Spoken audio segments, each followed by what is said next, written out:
That always helps out. Because you can go to the, you can go to different shops, but Hey, Maria. if you don't feel the vibe or you don't feel the connection, it's like, it's just another person walking. That carrots. That's fine. Yeah, I don't know if he's coming. Yeah. I'm sure you can move it. I don't think it matters. Hello. Hey there.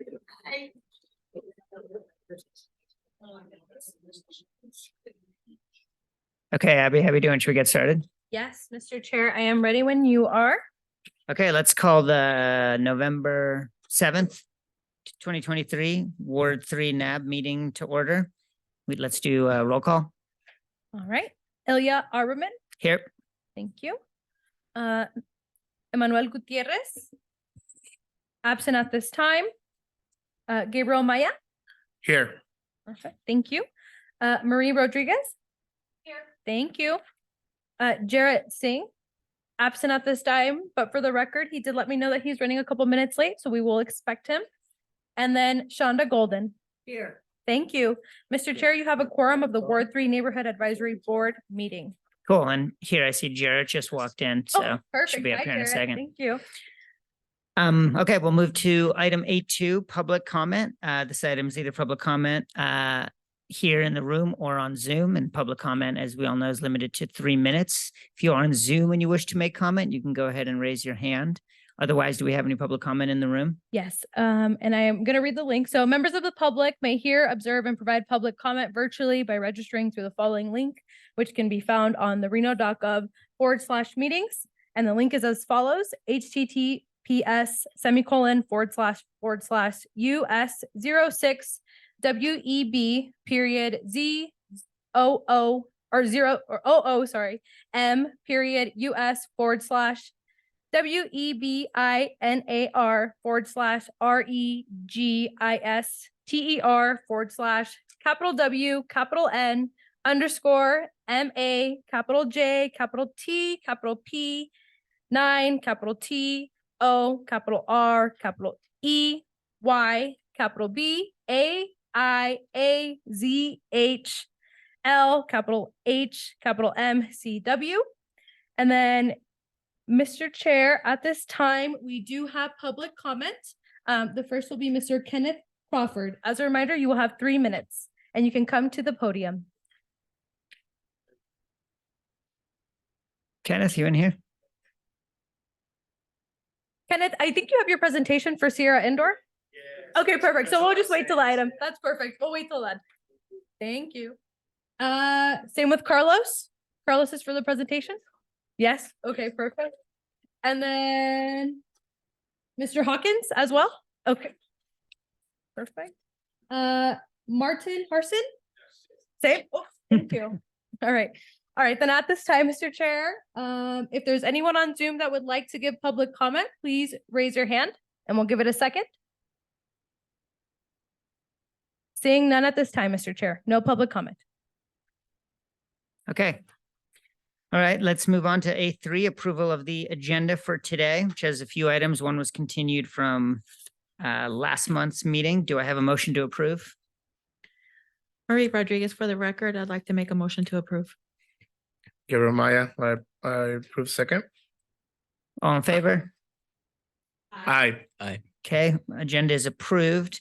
Next, let's move on to A4, approval of the minutes from the last 2 meetings, which are at the back of this packet here. Looks like the September and the August minutes. So if you guys want to take a second to glance them over, and then whoever wants to make a motion to approve the minutes for those 2 meetings, go ahead. Jarrett Singh, for the record, I'd like to make a motion to approve. Marie Rodriguez, for the record, I would second that. Okay, all in favor? Aye. Okay, minutes are approved, and we'll move on to our item A5, council liaison report from Council Member Martinez.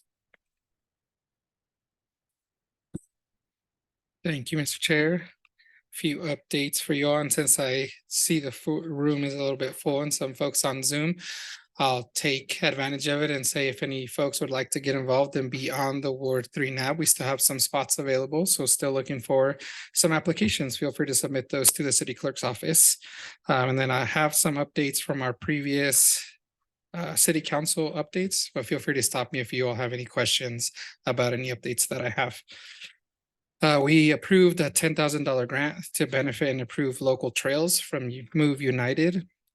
We approved staff to pursue a construction manager at risk for the Reno Fire Department Central Station, so that is moving forward. We approved the micromobility network of streets with approval and the blessings from the Truckee Meadows Bike Alliance. And this project will be included in the RTC Regional Transportation Improvement Plan. We approved contracts with Karma Box and Rice to continue assisting our unhoused community members. We accepted a grant from the Nevada State Historic Preservation Office to create a National Register Historic District for the Lincoln Victory East 4th Street Commercial Corridor for $30,000. We approved the over $1.5 million to help Sutro Senior Sanctuary, which will be built on Sutro Street and provide housing to seniors in our area.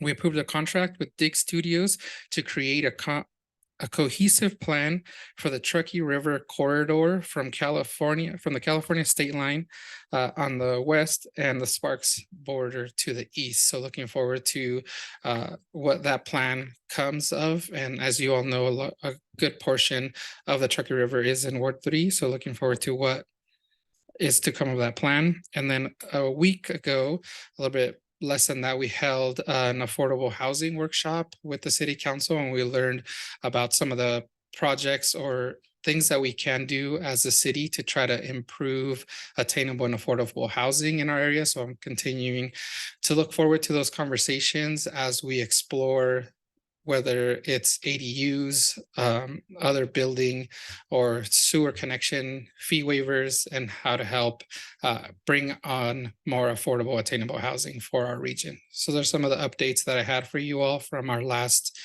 2-3 city council meetings that are pertinent to Ward 3. Great. Any questions for Councilman Martinez? I had a question. I had saw a informational about the street projects with the bike lanes and everything. Mhm. Do you mind adding some highlights on what are the main areas that will be affected and whatnot? Yeah, I think it's going to create a lot of interconnectedness for our bike paths to not just downtown, but other areas. So whether we talk about like Prater and like Audie, Wells getting over to Sparks and coming down to Reno. And then on the east side, I think we had Keystone, Fifth Street, and then a few other streets that will definitely help improve those networks that we have here in our area and make sure that folks feel safe when they're riding bikes through our town. And I think you'll see a mix of separated lanes for bike paths, but also other bike paths that can, provide opportunity for folks to use other modes of transportation. And again, that can include using a bird scooter, a unicycle or anything like that to be able to move around town. Yeah, hopefully that answers your question. Yeah, definitely. Very excited for that. Yeah. It looks like a very cohesive and well done plan from what I've seen.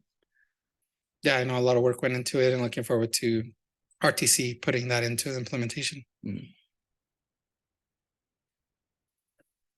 Great, thank you. Thank you all. And Abby, we'll move on to item A6, staff report. Yeah, I have a super quick one. There will be no meeting in December, so we can all enjoy the holidays. So we will reconvene in January, and I'll send an updated email, update the reno.gov/calendars, so we can so everybody's aware of the change. So I just wanted to let you guys know preemptively for next month, there will be no meeting. And that's all I have. Cool. Okay, well, we have 3 business items. We're going to start with our board training, I believe. Item B1. I'm not sure who's here, if Mickey's here to do that. Yes, our city clerk, Mickey Huntsman, will be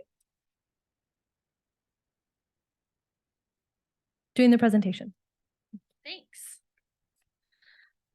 Hello, Mr. Chair. It's nice to see you on that side instead of this side. It's nice seeing you. So for those of you who I have not met, my name is Mickey Huntsman. I'm the city clerk for the city of Reno. Some of you I'm fairly familiar with and see fairly often, and some of you are new faces. So hello, nice to meet you. So I'm here today to give a training on just decorum and process. I think we have recognized as an organization that we have a lot of new committee members just organizationally. After COVID, we experienced a very large influx of new members just because we closed down boards and commissions for a period of time. And so now coming back, it's really an opportunity for us as an organization to go back into that space and just say, hey, this is how we behave. This is why we behave that way. And these are kind of the practices that we would like to pursue as an organization for our boards and commissions. So that's really the intended purpose of today. I'm not going to go into any legal jargon. I am not an attorney. So this is really just kind of process oriented, if you will. But if you do have any questions, there is a portion at the end if you guys need clarification on anything. Alternatively, if you would like to meet one-on-one with questions that you want follow-up on, I'm happy to do that as well. All right. I'm also clearly not used to being on this side. Thank you. Okay, so here's just a little overview. We're going to talk about NABs, who they are, why they exist. We're going to talk about Robert's Rules of Order, which is just meeting order, how we do meetings, why we do meetings the way we do, so on and so forth. We're going to touch on open meeting law, why it exists and why we care about it. And then we're just going to touch on a couple additional provisions with how we run meetings and why. Oh, thanks. Okay.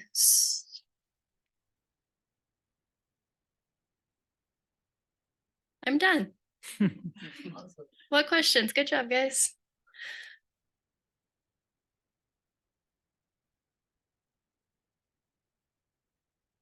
Okay, next slide. Okay. So what are NABs? The establishment of NABs is governed by Resolution 8342.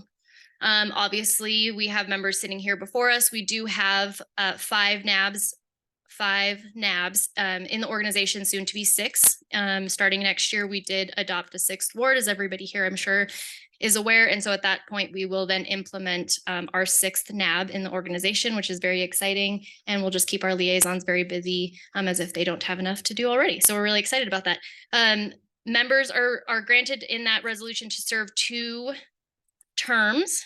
There are 11 members, so clearly there's a few people short here. So I know Councilmember Martinez is looking to kind of fill that space. We are governed by NRS 241, which is our open meeting law. So that is no different than any other public meeting. We have to post in accordance with Nevada revised statutes. And then additionally, we also have to behave and record the meeting just like we would any other legal meeting. So there is no exceptions to this level of meeting as there would be a city council or a legislative meeting. We do follow Robert's Rules of Order.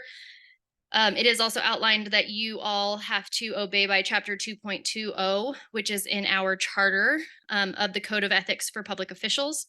And then also the real intent and purpose of the NABs. These have seen sort of a transition over time from when they first started as just kind of like neighborhood boards that met at its inception to really serve as a forum for the city to engage with its independent wards and the businesses and the citizens that live in those spaces to then make recommendations to the elected body about how they want to engage in their communities, both as business owners or as individuals that live in that space, to then make that space better for both its constituents and the greater whole of the city of Reno.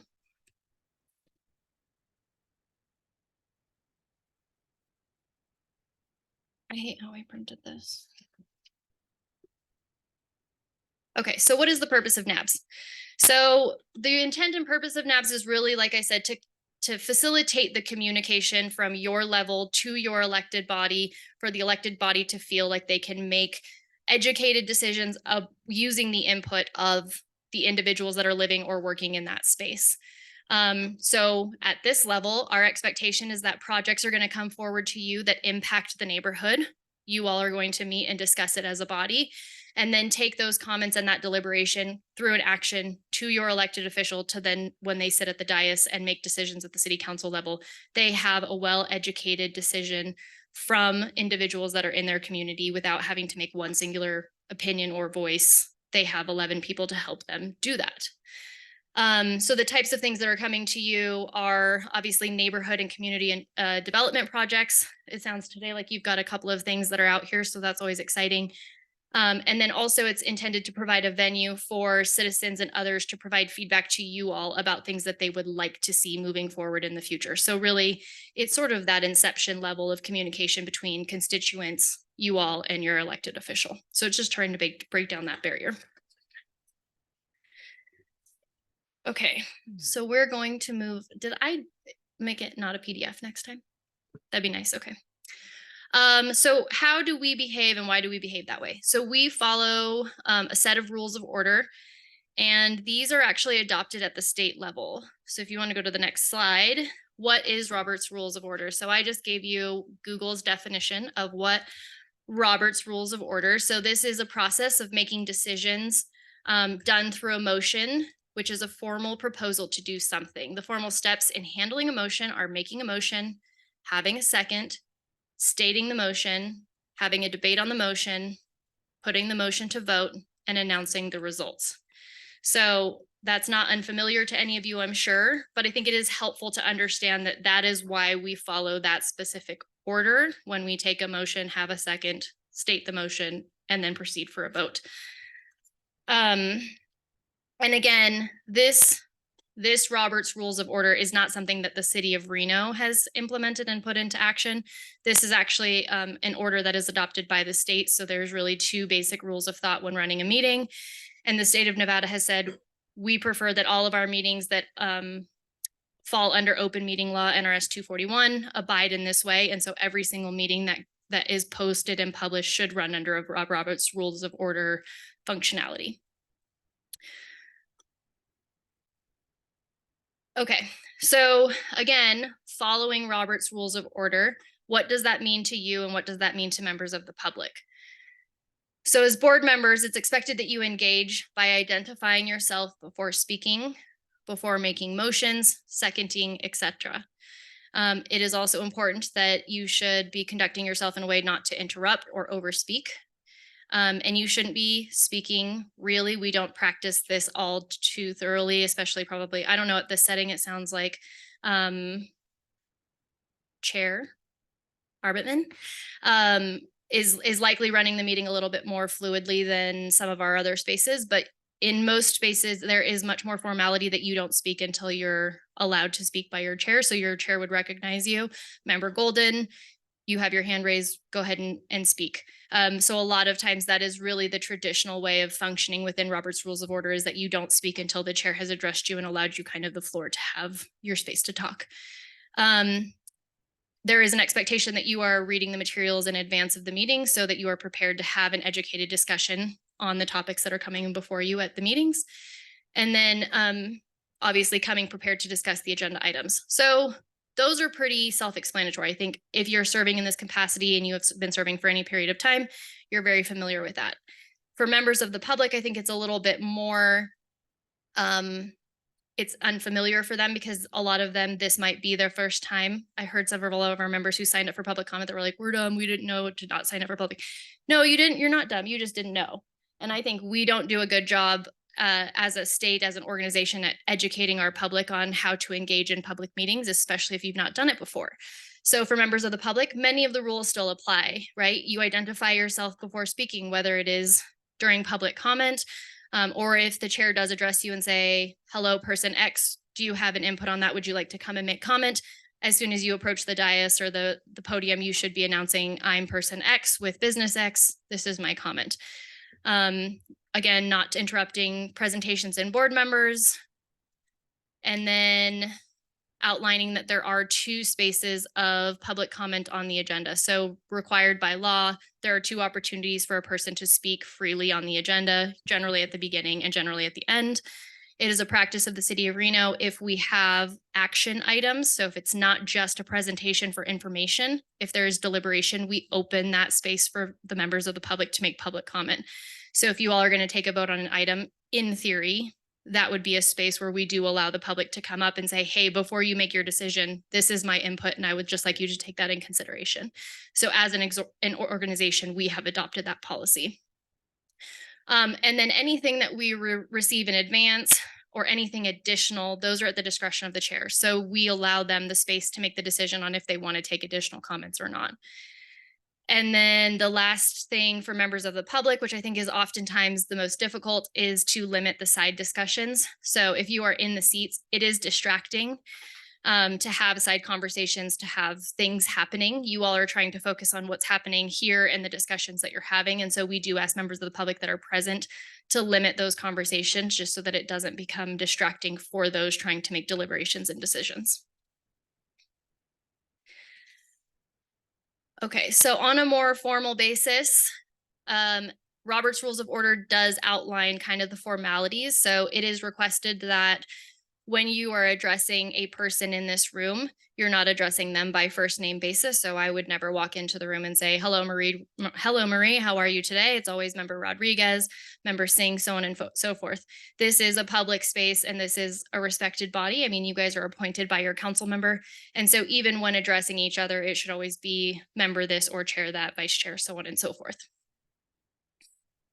Okay. And then that is inclusive of, can you go one more? Yeah.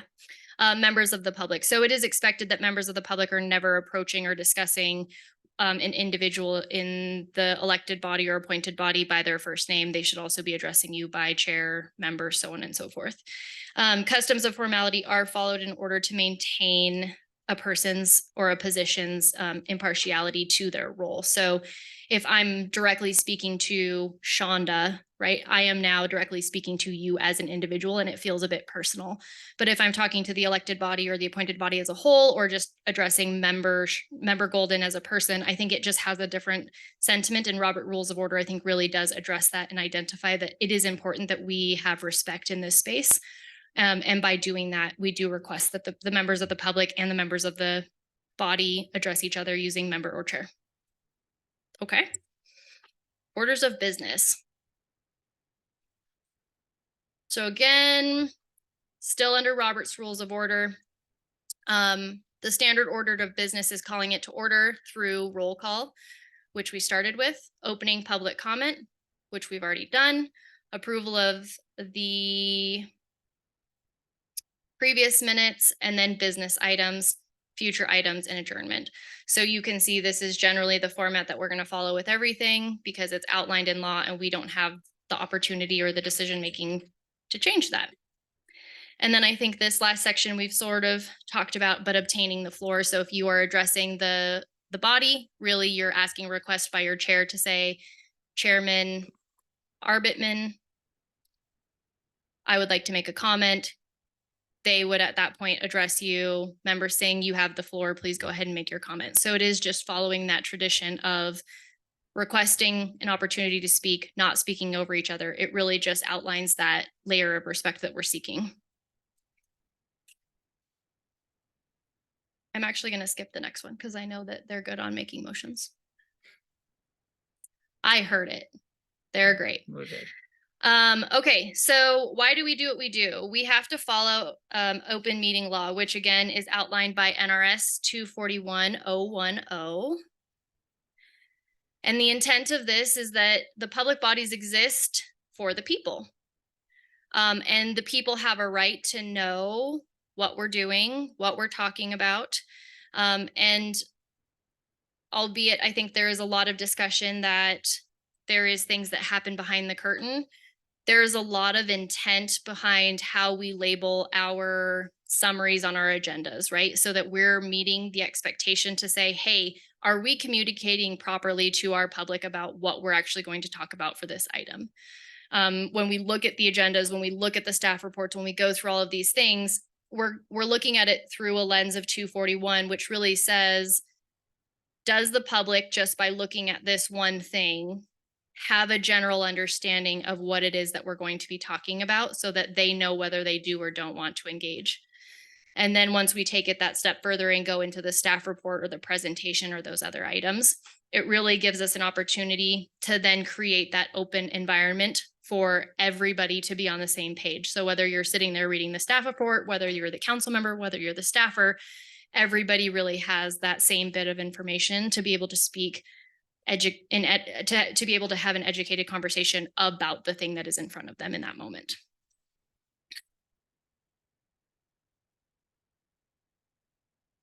Okay. So for agendas, lucky for you all, you have an awesome staff member that creates the agendas for you. Everything that is on the agenda that you are going to take a vote on should be labeled for possible action. And again, this is where for us as an organization, we're capable of distinguishing this is an item that they're going to deliberate on and take an action on, or is this an item that they're just going to hear information? So like for me, this is just a presentation. This is just information, no public comment, right? Because this is not intended for you all to like decide something for me to do moving forward. This is just informational. So there isn't anything for the public to really have input on because I'm not advising you on anything. I'm just giving you information. Whereas if you're making a decision, there is an opportunity for you to say, oh, I really liked the thing that Bailey said. So I'm going to change my decision from the thing that I thought I wanted to this new thing. So that's why those two things are separate. Discussion should always be limited to the scope of what's on the agenda. So again, in open meeting law, if we're telling the public we're going to talk about subject X, we have to talk about subject X. We can't talk about subject Z because we didn't tell the public we were going to talk about that. So a lot of times we can find ourselves getting a little cattywampus on conversations, and I don't see an attorney in the room, but that's really the opportunity for the attorney to say, hey guys, this is what we're agendized for. Please stay on topic, make sure you're doing the thing. And then finally,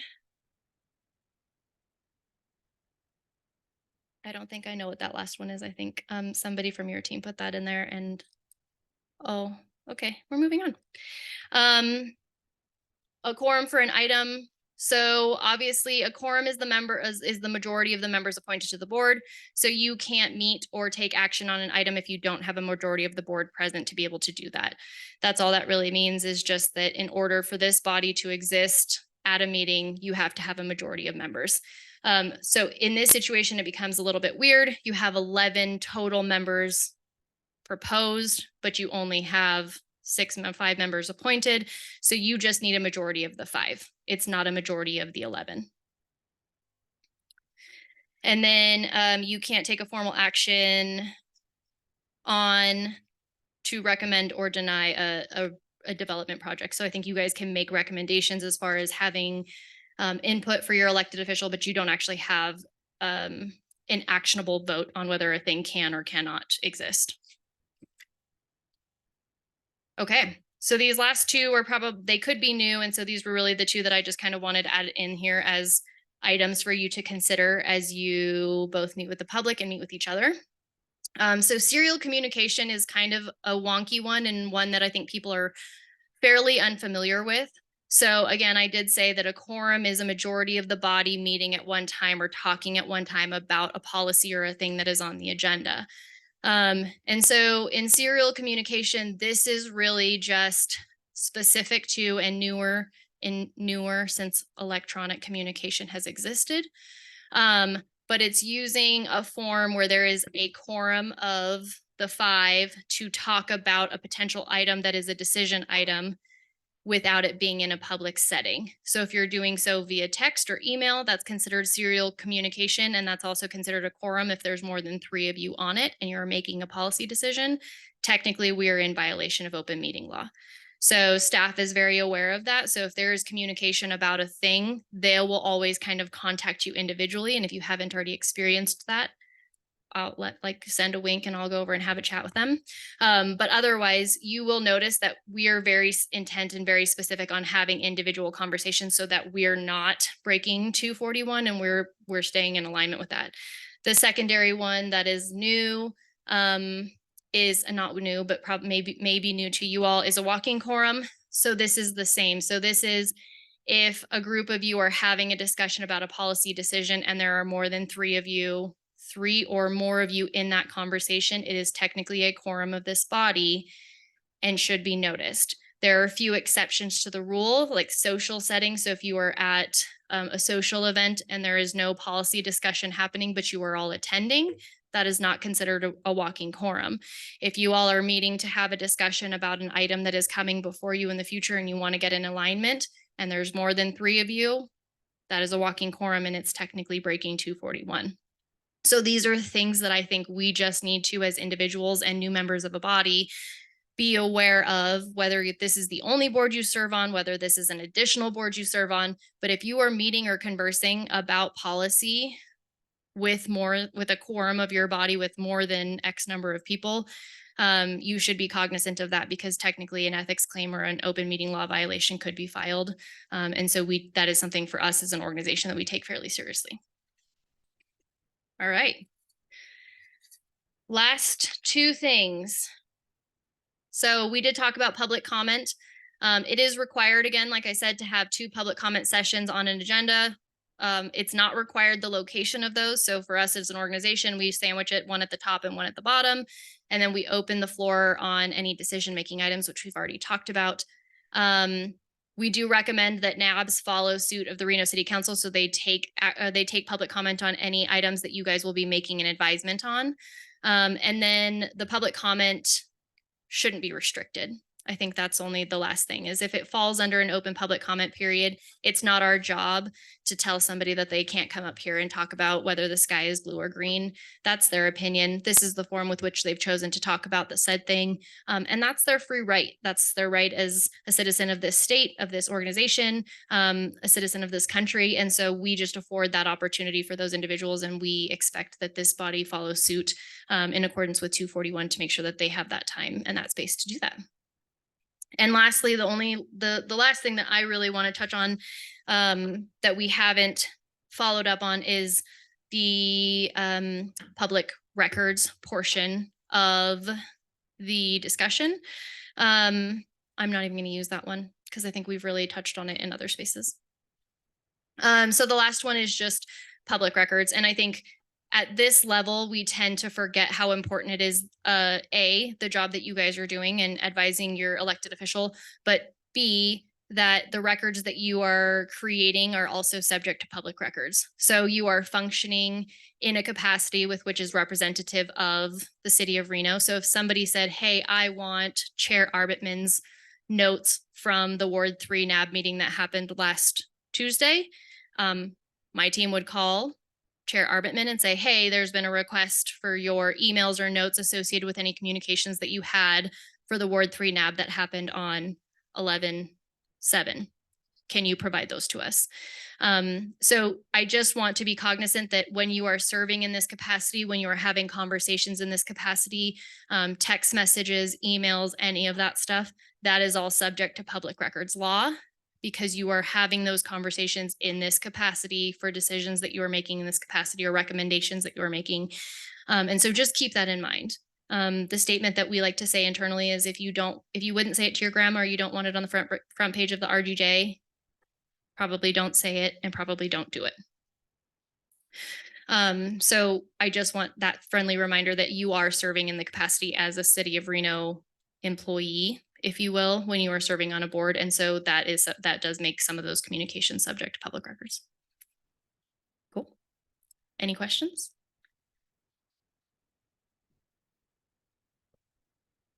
Marie Rodriguez for the record. Regarding the whole public records that we were just talking about, I understand that they can request emails and such.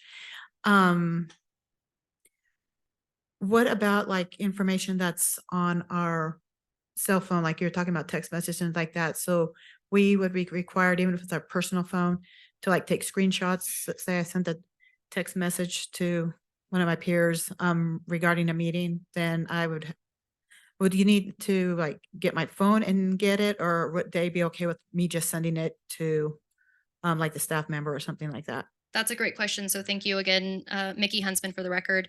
So we do have a process for how we obtain records, if it is like a cell phone or in the board capacity, how we do it, because we don't assign out email addresses or phones for our board members.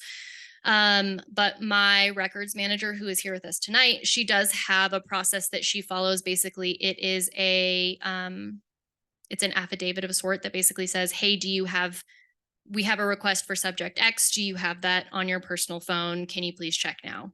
Checks your phone. Yes, I do. Okay, what I need for you to do is ABC.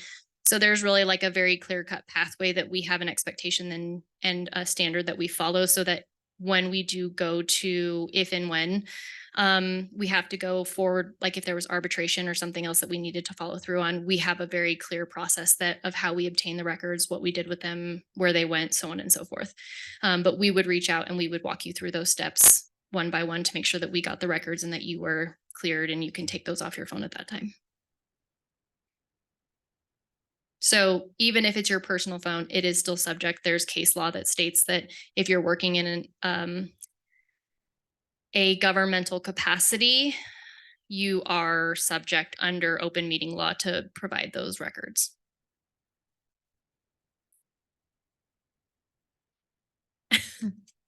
Thank you. That Marie Rodriguez, for the record, that kind of leads to a follow-up. What if for some reason, because it is a personal phone, I have things from family, friends, everything else.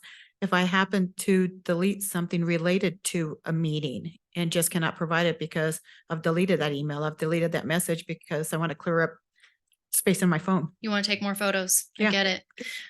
So I think that we haven't necessarily crossed that bridge. It hasn't happened. But I think the honesty is the thing that would be the most important in that scenario of just saying, hey, I did have it. I did delete it. This is the date that it happened on. And ultimately it would be up to that individual's discretion or right to then seek a subpoena for telephone records or do something in their own capacity if they chose to do so. But again, that hasn't happened to us. We haven't run into that. So if you think that there are things that you're questioning, what I would always suggest is like screenshotting it and sending it to your liaison just to say, hey, this conversation happened just in case. I'm sure that Abby would love to have all of those in her emails. But really, I would just say if you think that there is something that's worth saving, it's always safer to just screenshot it and email it off and just say, hey, this happened. Just want to get it on the record so that if it ever comes up, I don't have to be responsible for having it on my phone. That's totally acceptable. All right. Well, thank you for your time today. It was you. nice to see all of you. Very informative. And again, if you have any questions or needs, feel free to reach out. Thank you, Nikki. Okay, we'll move on to item B2. Thanks for bearing with us for that that info, although definitely good to hear some of those things. And yeah, just a reminder to any members of the public here, we will have a public comment at the end of the meeting as well. So let's move on to item B2, which is for the Mill and Gregg Street zoning amendment. Somebody here for that?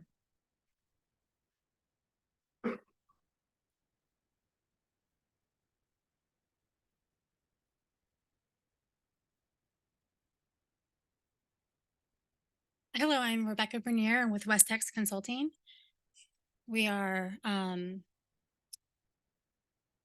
representing the client on this one. This one involves 5 parcels between the entrance at GSR and Gregg Street along Mill. And in your packet, it shows that we're going from urban mixed use to industrial. And after talking with city staff, we're actually going to commercial.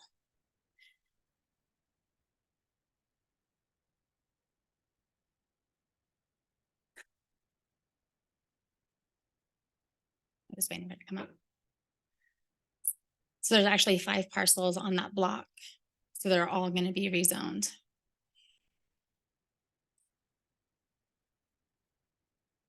And that's our whole application. It's just the zone change and master plan amendment. The other existing buildings out there are not changing. The exteriors are going to remain the same. There's no expansion of the footprints. And in here are some of the interior improvements that are going to happen within the building closest to the GSR entrance. Ilya Urban for the record. So can you clarify? Yeah, here it says you're going urban mixed use to industrial, but instead you said you've had a recommendation to do commercial instead. Can you Yes. elaborate on that? So based on feedback that the city received from RTC and some comments they got from the public, they felt that the general commercial was a better use for that area, more compatible with the existing uses. Can you just elaborate what exactly? Oh, I can speak to okay. Yeah. Hello, my name is Brooke Oswald. I'm a planner with the Community Development Department. So this was originally came in was requesting for industrial zoning in the matching industrial master plan.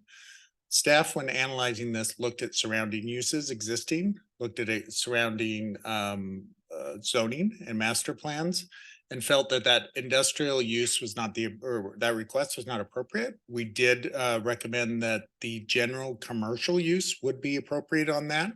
That general commercial is not conforming under the current mixed use urban master plan. And so we'll go to a suburban mixed use master plan with the zoning as general commercial. We felt that general commercial, the uses allowed, the rate standards and requirements of that zoning were appropriate on that Mill Street frontage, and more so than the industrial as originally requested. Does that answer your question? Yeah, and Ilya Arbertman, for the record, just to clarify, just because the presentation doesn't state what this is this a gun store, a gun range? What is So this? the request before you right now is just for a zone and master plan change, right? And so that general commercial allows a number of uses underneath that. The current zoning does allow a gun store.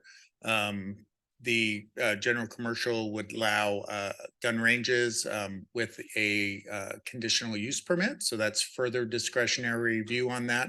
But what is before you today is not the gun range. It is, as was notified, it is a zoning and master plan. And so to stick with the appropriateness of that zoning and master plan is the appropriate conversation tonight.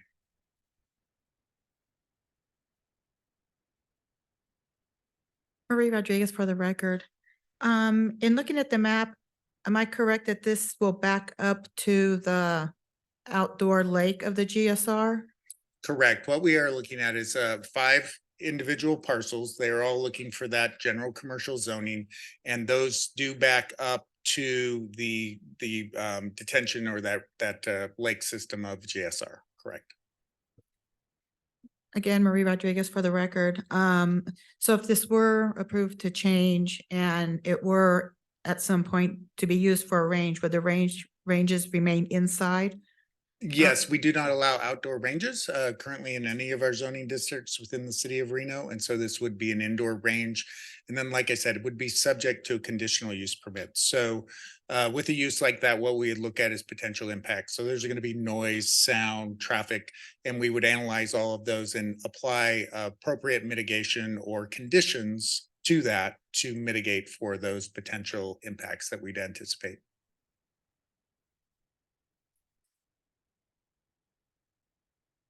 Any other questions up here from the board? Okay, thanks, guys.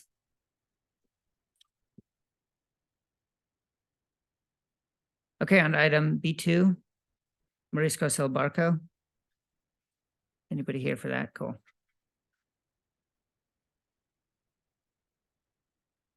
Jose Chaides for Marisco Silbarco. Can you explain to the board just a little bit of what you're asking for? Yeah, go ahead. We're planning on opening second location in Reno for a seafood restaurant, and to provide seafood and also liquor. And can you state your name for the record, please? Jose Chaides.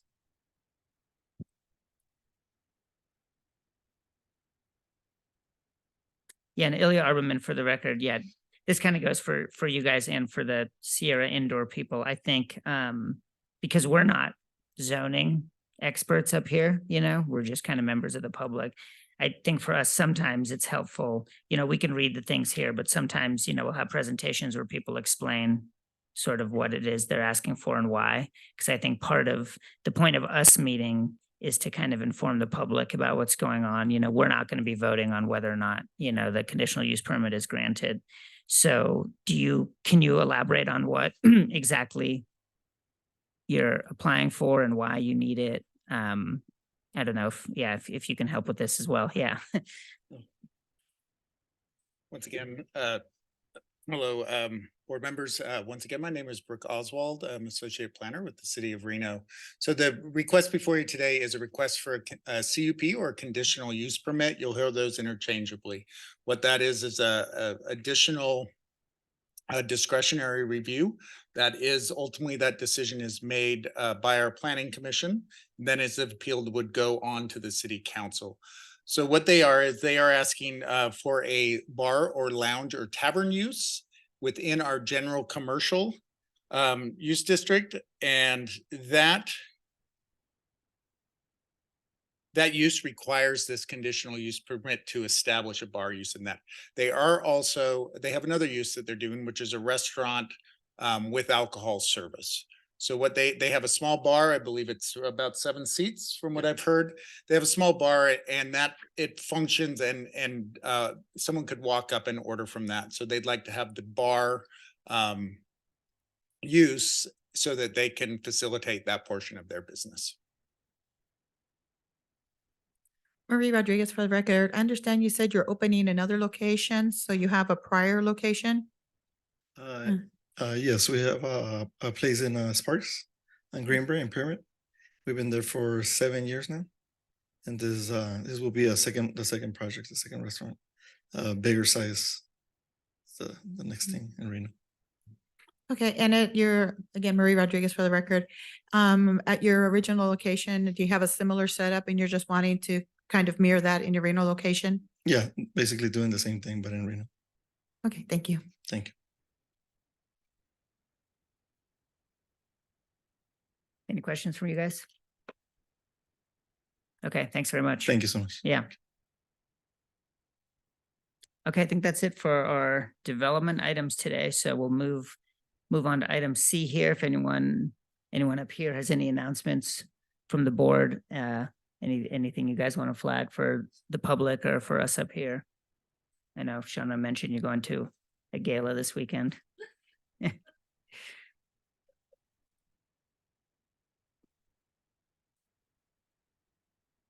Nothing? And then anything, I had to have a question for staff too. So yeah, just to reiterate, no December meeting. So we will be meeting in January. Correct. And I will First send Tuesday in an updated calendar invite and email. Okay, cool. Okay, well then our last item here is if we have any public comment, either here or on Zoom, go ahead on Zoom. You're welcome to raise your hand and we'll recognize you, or otherwise in the room, you can just go ahead and come up if there's any public comment. Would anyone like to give public comment tonight? We just have such a great crowd tonight. I figured we'd have some good comment. And then one last call on Zoom. Seeing none at this time, Mr. Chair. Okay, sounds good. Do I have a motion to adjourn? Garen Maya, for the record, I motion to adjourn the meeting. Marie Rodriguez for the record, I will second the motion to adjourn. Okay, all in favor? Aye. Thanks, guys. Thank you. Well, meeting is adjourned.